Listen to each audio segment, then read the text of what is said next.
Hi, and welcome to Connect Safely Live. I'm your co-host, Larry Magid, along with Carrie Gallagher. Hi, Carrie. Hi, Larry. Good to see you today. Good to see you. And some of you may know our guest or know of our guest, Rosalind Wiseman, award-winning author of a number of books, a speaker, just a general, well-respected expert in the field of youth, adolescence, healthy relationships. She's probably best known for her book, Queen Bees and Wannabes, which was the source of the movie Mean Girls, a movie that I just saw a few days ago. But she's written a number of other books. Queen Bees and Wannabes was about adolescent girls. And she wrote an excellent book about adolescent boys called Masterminds and Wingmen. So I don't know if there's a movie on that one yet, but we should certainly talk about it. Rosalind, welcome. Oh, thank you for having me. It's really nice to see you, even if it's virtual. It's really, really nice to see you.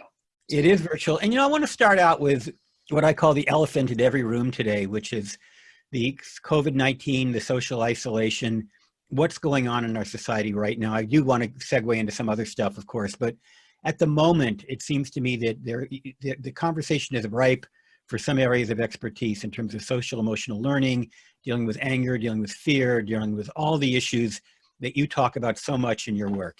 Yeah, thank you. Well, so yes, I was writing and working in schools individually for a long time, but about 3-4 years ago, I started an organization called Cultures of Dignity to do more systemic work in schools and anywhere that young people were, where they were.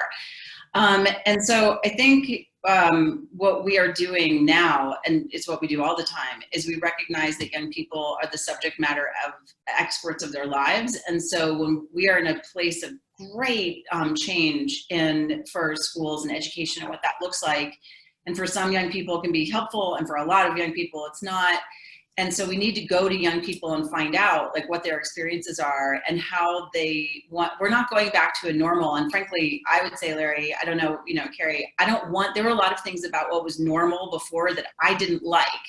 I mean, I am so overjoyed that the University of California school systems are saying that they're not going to accept, they don't want SAT and ACT tests anymore. I think standardized testing has been horrible for children and equity of children. So I don't want to go back to a lot of the things that were normal before.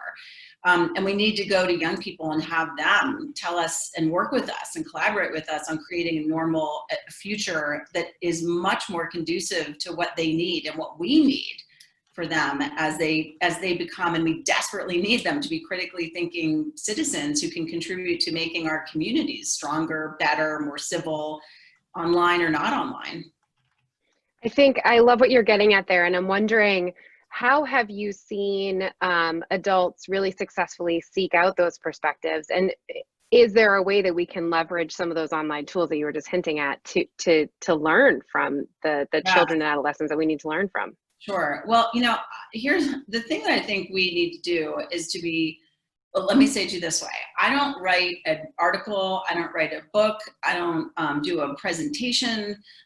We don't do anything at Cultures of Dignity. I don't do anything without asking young people what their perspective is and for them to critique what I do. And for me to be able to get to the point of saying, maybe I need to change what I do. I mean, I've been doing this curriculum called Owning Up forever. It's a social emotional learning curriculum, and I keep modifying it over the years because the concepts, the evergreen issues of friendship, or how do you speak out when someone is taking away your dignity or taking someone else's dignity away? How do you manage your anger? Those things are evergreen. Friendship problems are evergreen, but the way in which those things happen are changing. And so we have to have young people inform us. And so when I write a lesson plan, I always have young people edit what I do. And if they say, hey, that thing that you created is sort of cheesy and I'm just not buying it, I will take it out. I'll argue a little bit first, but I will take it out. And I think this is just a really good example of who's on the receiving end of online education. They are. And when we first started doing cyberbullying assemblies, we didn't ask young people what they thought about the assemblies because frankly, it's hard for adults to get criticized when we're not doing a good job. We didn't want to hear it. And so, we really have to go to young people to say, what do you need? And so that's what we do. And we work with schools to be able to create advisory. I guess I'll stop and just after this one thought, which is There's a big difference between focus groups and using young people as focus groups, because then you're extracting information from them, compared to working with them in collaboration so that they are working with us and have a place at the table while we make decisions. Focus groups, frankly, I don't think are that helpful. I think that the collaboration model is much more powerful for young people. You know, I couldn't agree with you more, and I love the fact that you're using the word collaboration, because it implies collegial relationship, not a supervisory relationship. And so much of, you know, my growing up, and as you can tell, I'm a bit older than even the two of you. I shouldn't say even the two of you, than the two of you.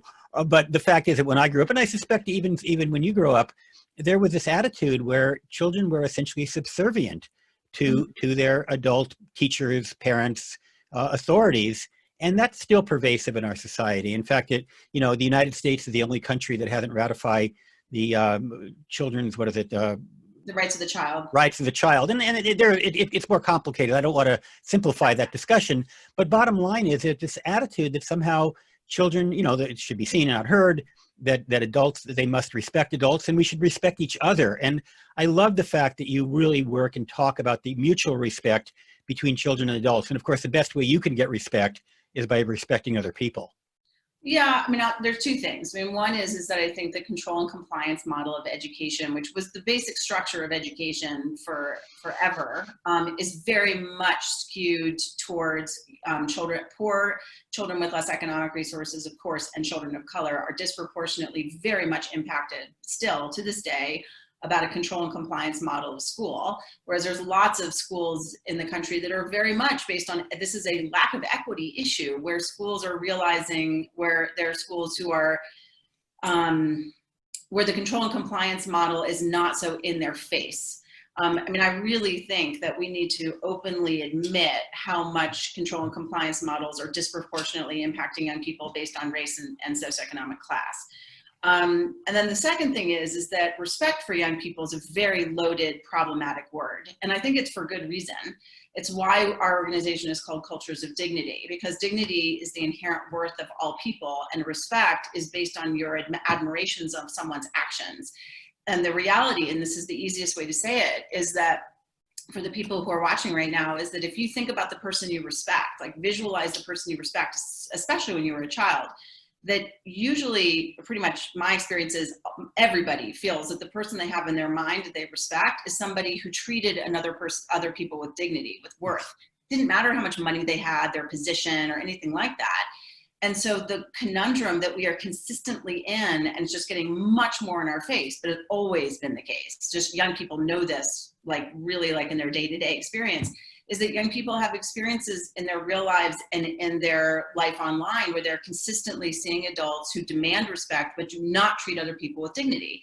And they are then using their position of authority and respect to justify their totally horrible, abhorrent actions.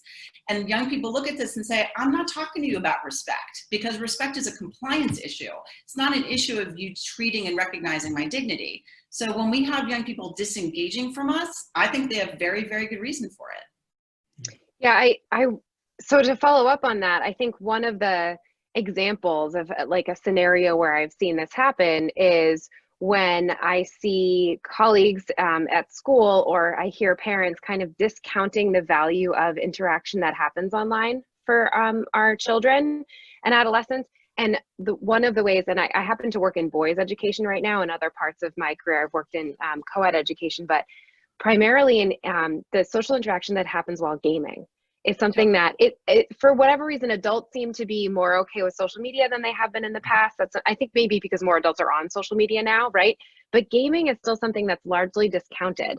And I wonder if you could talk a little bit about that and how adults could be a little bit more open-minded. Yeah, absolutely. And, one of the questions, that question of like, how is social media different now, now that we're using it so much? And I think, Larry, you spoke to that, raised that in the very beginning, is that, and that's just such a good example, because right now, especially frankly, in my experience for boys, the social dynamics on a multiplayer video game is their social world. It's their informal social world, which is so incredibly important to them. It's their public space, or it's their park. I mean, it's their It's if you think about that they need to be in a public space with their friends, that gaming world gives them that ability.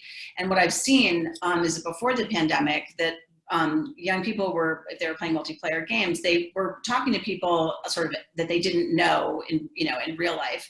But now what I'm seeing is a much more heavy focus on playing with their friends, because they don't get to see their friends in person.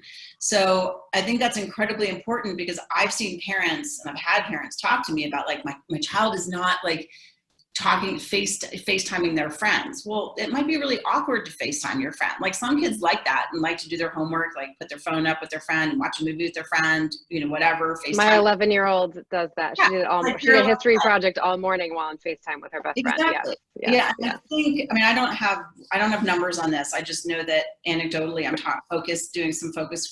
doing some interviews, not focus groups with kids. And girls seem to be telling me that they like that parallel kind of activity more. And boys seem to, I really could be wrong about this, it's just my initial interviews, that they tend to want to do the multiplayer, socializing that they're doing. So it feels more fluid. And a lot of young people are FaceTiming, or if they want to do that, they're doing it with, like, people they knew sort of outside of their day-to-day life, like people they went to camp with, or cousins that live in another state. So that's what I'm seeing, but it is 100% clear to me that it is a really important part of their lives. And so when we talk to them about it, we have to be affirming and not walk into it thinking that it's a terrible thing for them. Well, first of all, thank you for not confusing anecdotal information, as valuable as it is, with scientific evidence. That's a rare treat these days, when we keep hearing people say, well, people say, and therefore it must be. So, but I suspect your hunches may be right, but we don't have science yet. Maybe I could be wrong. but I want to get back to that issue of gaming and respect, or dignity, whatever you want to call it. I think about the parallel between electronic games, video games, interactive games, and physical games, especially sports. So, for example, we have AYSO, we have Little League, we have all these organized sports where parents are involved, often in charge, if not parents and coaches, and there is a structure, and everybody seems to respect the rules of the game. So, for example, if it's 42 minutes into an hour soccer game, none of the parents are going to say, Johnny, it's time for lunch, get off the field.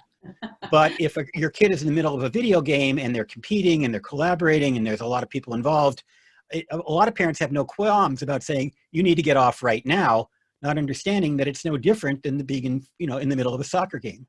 Yeah, I think that's a time issue, because by the next, as these people who are our children now, I think there are some adults who understand this. Like, I know this because it's my field. My husband knows this because he plays these games. But yeah, it's a really important educational piece to be able to tell parents who are not familiar with games, like, you can't just go in there and say, turn it off, because that's not the way it works. And at the same time, there has to be some honesty from the child too, because, like, they could just, play another game. They could, if they're in a game where they're respawning or whatever, then they can just, play another game, and then they're back, within another half hour. So there has to be knowledge from the point of the parent and honesty on the point of the child.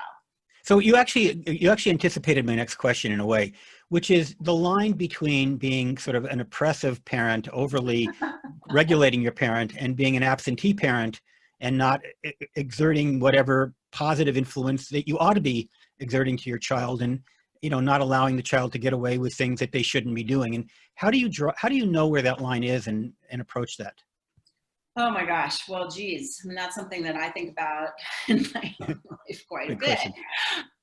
Especially because they're so much bigger than I am. Like, I have these enormous people. They might be walking by right now. So you're not going to use physical intimidation. That won't work, even if you believe in it. Yeah. I did when they were little, and they like to talk about that and make it much worse than it actually was. But which I stand by.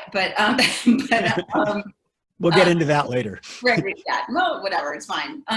So, for me, the thing that is really important is how we have discussions about things.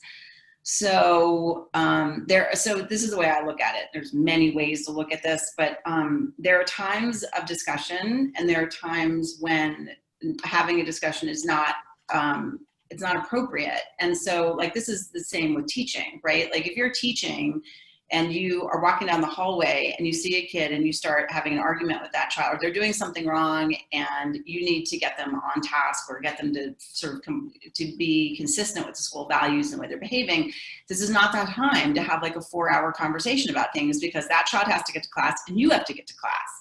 So it's a really important moment to say, I want to have this discussion with you. I need you to do what I'm asking you to do right now. And I want to hear you. That means we have to schedule a time that works for both of us so that we have the time to listen to each other and to reflect on what we're saying and to get to a place where we both feel heard and we feel like we can move it forward. I think that's quite similar with a parent, which is the parent, and that's treating someone with dignity, by the way, is that as the parent to be able to say, these are the things that are important to me. I know you have a very different opinion.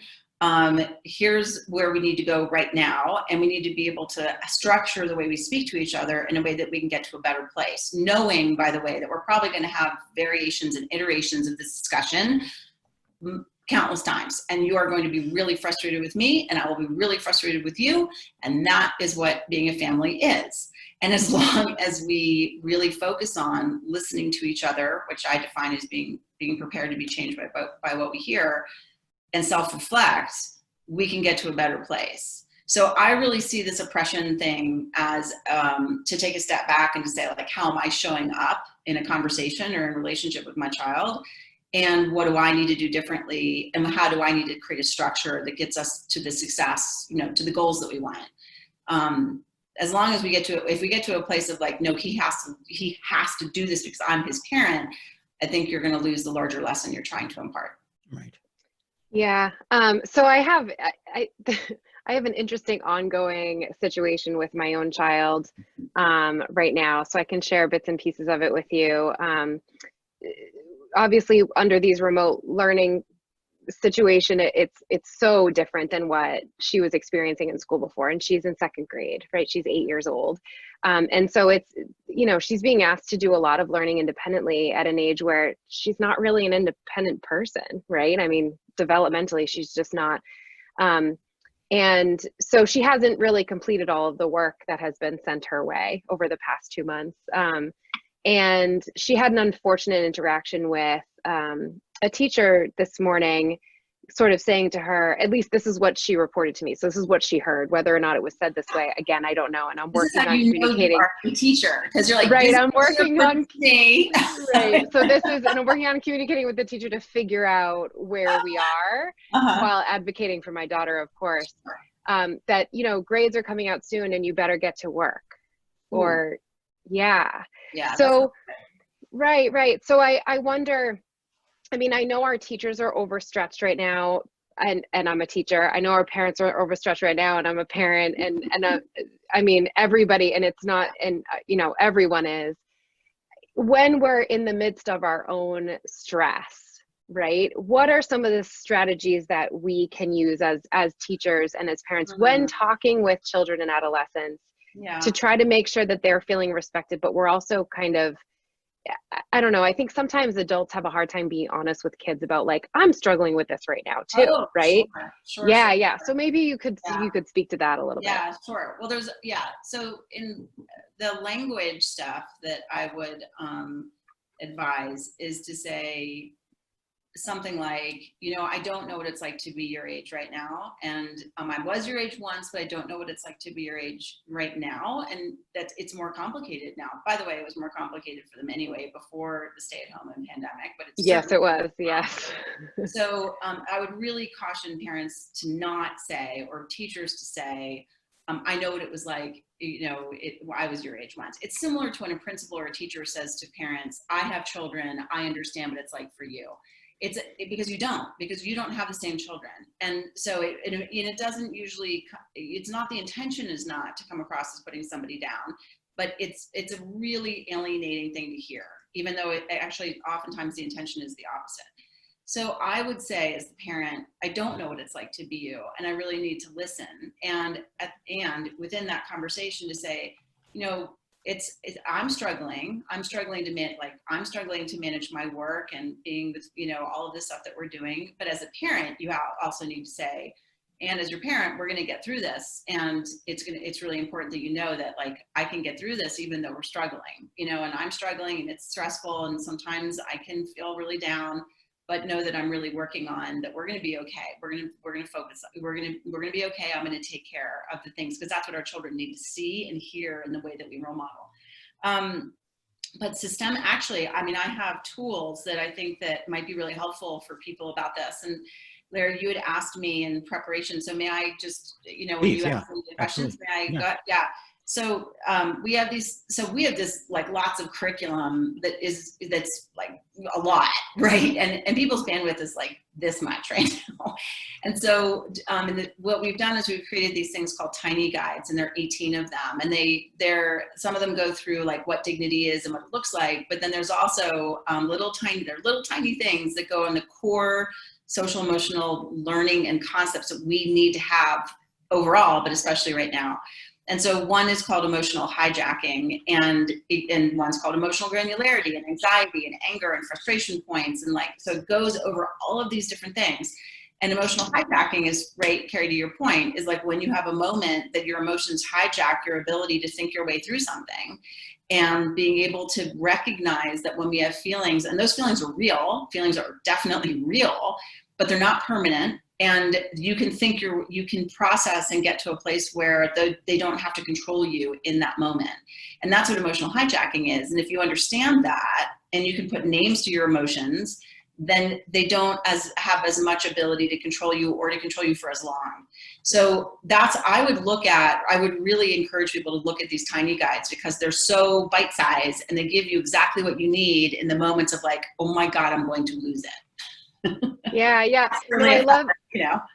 yeah, I love everything you're saying here. Number one, because if we are going to acknowledge our emotions as just other information that our body is giving us about what we're experiencing, right? Which the Yale Center for Emotional Intelligence tells us, right? And Larry and I have been fortunate to work with them. They talk about emotions are not weakness. Emotions are information that your body is giving you about what you are dealing with at the moment, right? But if we can openly acknowledge it and name it for our children, then we're modeling how to work through difficult times. So if anything, it's not showing weakness to our children, it's showing how to be resilient and how to move through something, right? Absolutely. Yeah. Absolutely. Could not agree more. I think it's so important. I think the thing that's challenging for people now is, where do you get that information? Because things are so overwhelming, right? We're online all the time and there's so much coming at us all the time. And so, you know, what we really try to do is to break it down into its component parts and make it really manageable for people. So, you know, that's what our job is at Cultures of Dignity, is to create these kinds of resources. So I'm really proud of what we did in a pretty short amount of time. You know, speaking of both emotional hijacking and dignity, one of the most gut-wrenching experiences that any adult can have is losing a job. And sadly, that's something that many of our fellow Americans are experiencing right now. And one of the scariest things that a child can experience is when they know their parents lost their job, because they don't know what that's going to mean. And they don't. We literally, in many cases, it really can have a material impact on the kind of life you're going to live. Do you have any advice as to how to approach that if that's happening within your family? Yeah. So, I mean, we've experienced that to some extent. I mean, you know, in my own family, excuse me. And, you know, here's the thing that I go back to, which, because it's so scary. And, you know, there were nights when this first started that I was like, I couldn't, you know, many people, I wasn't alone, like people couldn't sleep. You know, I couldn't sleep. There were people, everybody, you know, I think one of the things that's important also is that in my experience and talking to other people, that these things come in waves of anxiety. And just speaking to Carrie's point of like, okay, this is my emotion, it's information, I need to move through it. And then you have the concrete reality, right, of like, I'm losing my job, or I've been furloughed, for example. And so what we know there's been a lot of research, actually, Larry, not anecdotal information, there's been a lot of really, really powerful research for decades back, World War II, for example, that, for example, in the UK, there was a lot of research about parents and when they were being bombed every day, and about what adults and what parents were able to create calmness for their children and help them be resilient afterwards and how they did afterwards. And what the research clearly shows is that if there is one adult in a child's life who can be that stable person who says, we are going to be okay. I don't know how. We are facing, so we're like Carrie's saying, we're honest about our challenges, but we also limit the amount of information, especially as, for younger children. So we say, we are facing some serious challenges. Like mommy, daddy has lost their job. And we are going to figure this out as a family. We are going to, and if you can show that to your child, acknowledge the hardship, acknowledge the struggle, and be the adult that says to your child, we can get through this. We know from the research that children will be able to survive and thrive, which does not in any way disregard how incredibly difficult that is as an adult. So, so we have a very difficult challenge. And the only way we're going to do that is if we actually acknowledge, right, the feelings that we're having, and then have a support around us that we feel like, okay, we're faced with something really, really, really difficult, in an unprecedented way. And we are going to figure this out, which I just like, the thing that just infuriates me is that we have a lot of things we need to strengthen and stabilize in our world and in our families. And when our leadership is being inconsistent and fighting and being unkind to each other and not treating people with dignity, it is literally taking away and making it harder for our villages that we need to repair anyway, for them to be stronger. And so we're not going to be able, it looks like, for a lot of our leadership, that they're not going to provide the kind of consistent leadership that we need. And we're going to have to rely on ourselves. And that's what we're going to do. So one of the things that you talked about during that, and it's interesting because I agree with what you're saying about leadership. And also, as parents, we are like the leaders of our little nuclear family, right? Yeah. And so, just like our children are looking to us for confidence that we're going to be okay, we're not sure how, right? We as a country are looking to leadership, right? So at this, I think one of the things that's most important is once we figure out how we're going to be okay on the other side, that we don't just sort of share with our children and share with, let's say for me, it's like the teachers that I lead at my school as an administrator and say, oh, look, I magically fixed it. Like, I think it's important that we share, no, there was a process and it was really hard, but this is what we did together, right? So yeah. I think sometimes process is just as important or more important than the result, Absolutely. right? Absolutely. Yeah, because I mean, our children, we adults in a lot of ways don't have a lot of credibility with young people in my experience. And the process of building credibility is exactly what you're talking about, is like, we will come out of this with, the adults in my life really stepped up, meaning they faced a really difficult problem and they showed me how to deal with it, is going to be, in a positive way, life-changing.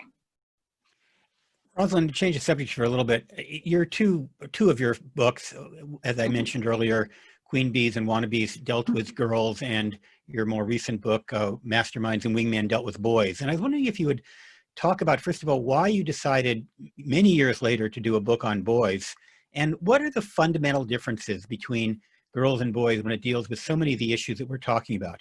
Mm-hmm. It's really it's hard for me looking back, why did I write a book for girls and why did I write a book for boys?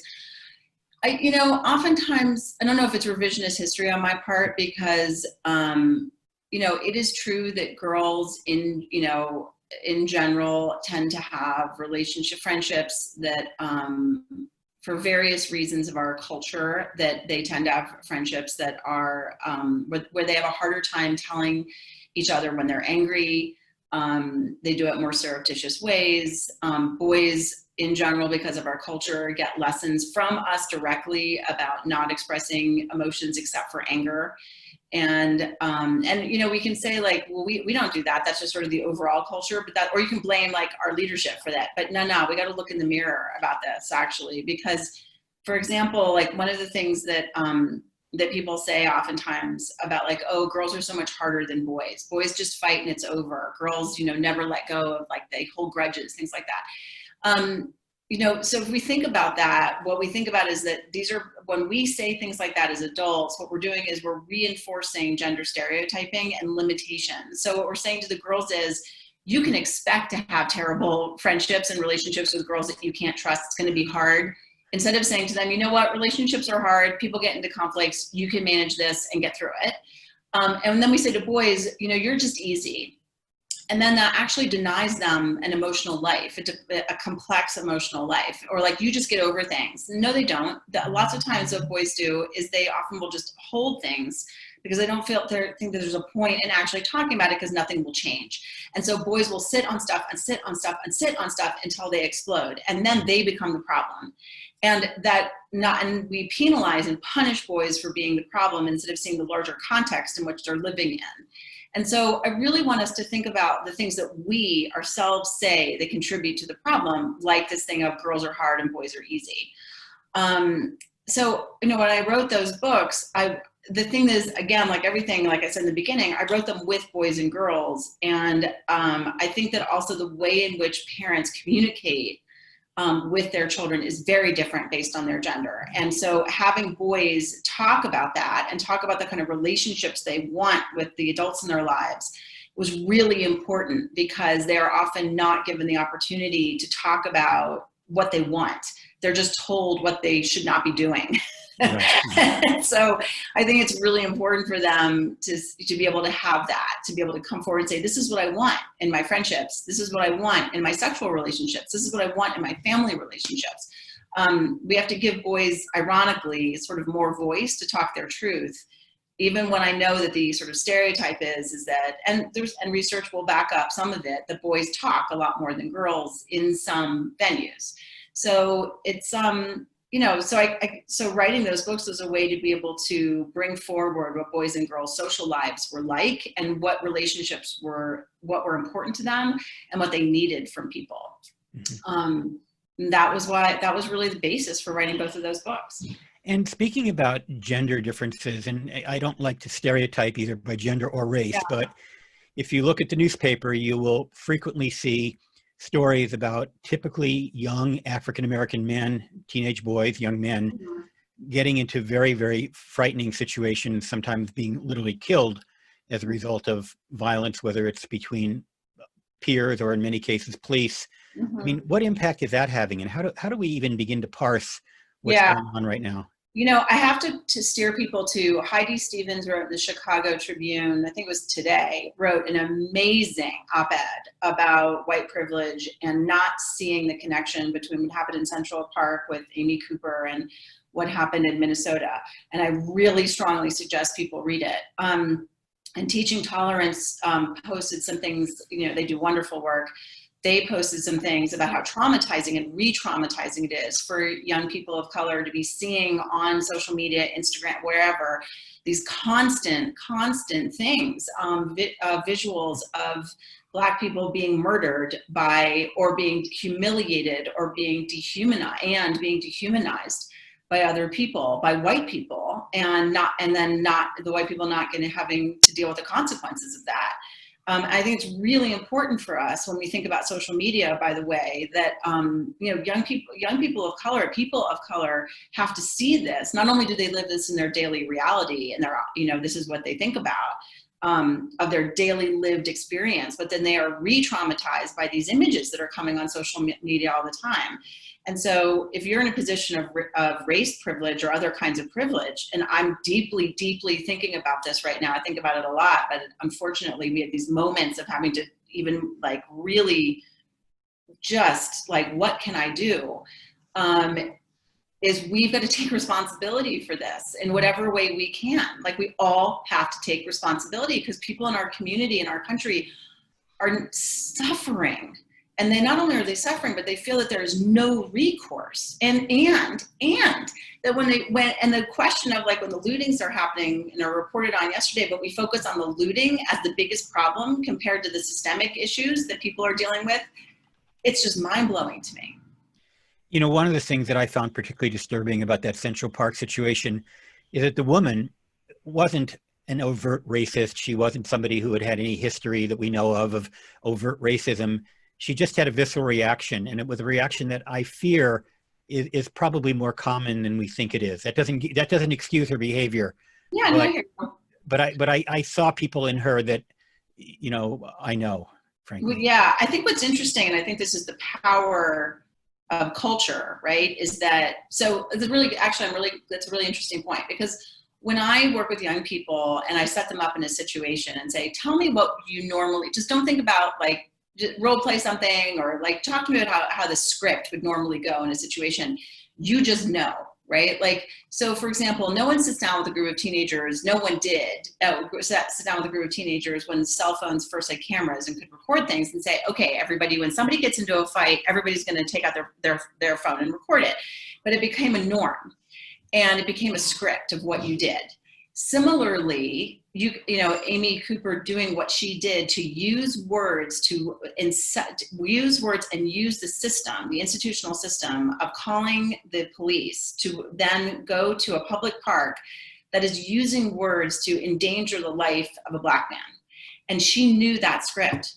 And so what's so powerful about this, and I think this speaks to, I think it's really interesting that you said that when white people say, I'm not racist, I don't have a racist bone in my body, you know the scripts. And so she knew what to say without even thinking about it. And that is the power of institutionalized racism. It's the power of institutionalized privilege.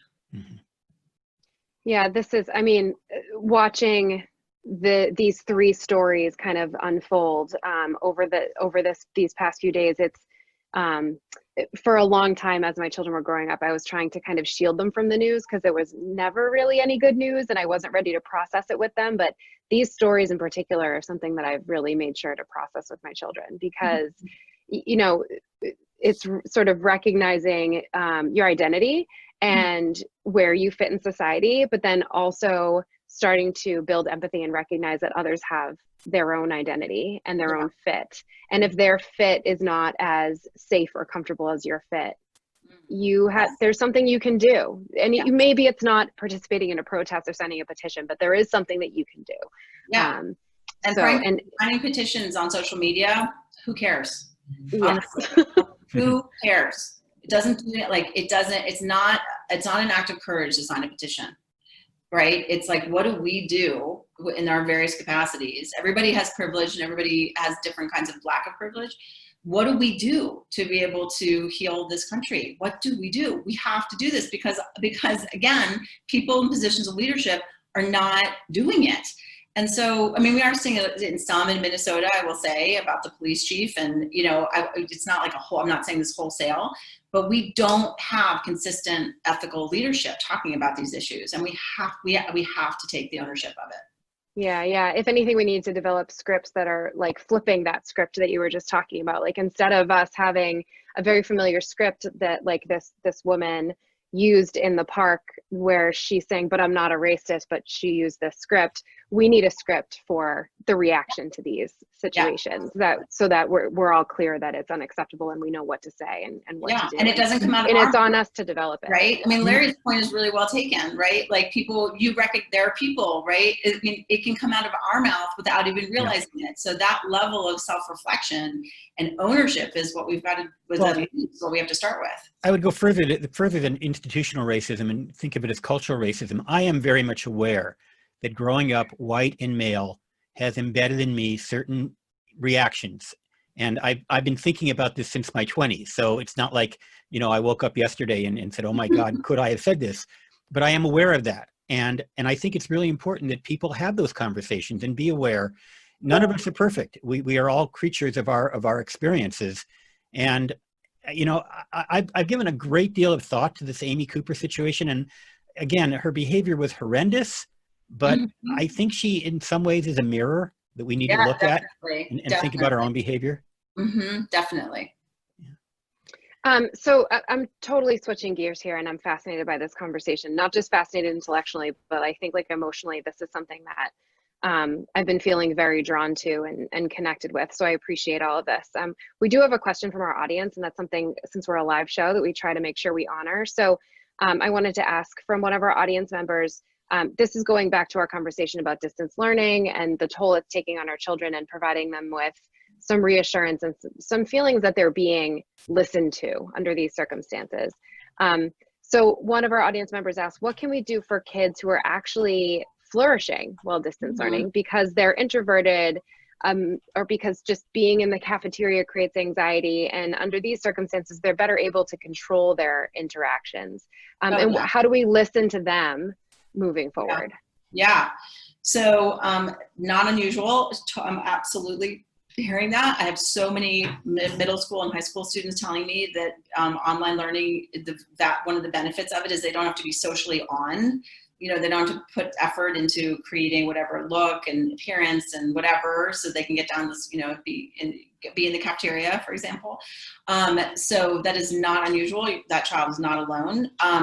So here's my thought. I mean, I think we need to be able to own that. I think we need to be able to go, as we are getting ready to go back in the fall, however, and, you know, schools, I know in the school district I live in, there are currently five different options of what we could possibly do in the fall. Five. Oof. And Wow. I think that the thing that we've got to figure out, and we got to do this, I'm going to give us, like, you know, most schools wrapping up right now, so we need a little bit of a break to just have a break.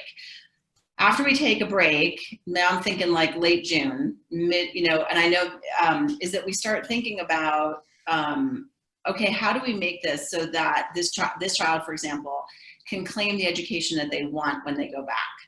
And what are the avenues that the school system is going to allow that child to vocalize, articulate what they want and what worked for them?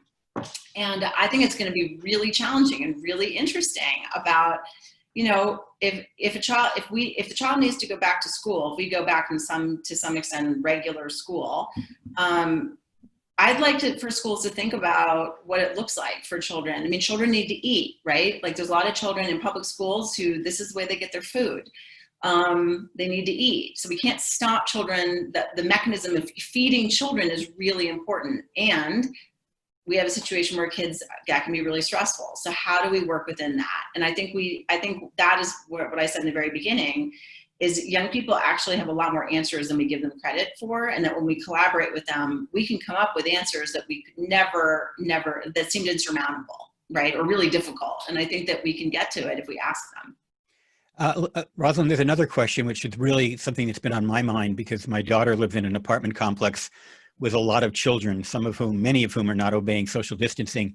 But this person, whose mom asks, some teens are posting on social media that they are breaking the rules of social distancing and gathering again. We're not comfortable with allowing our kids to gather in groups outside our house yet.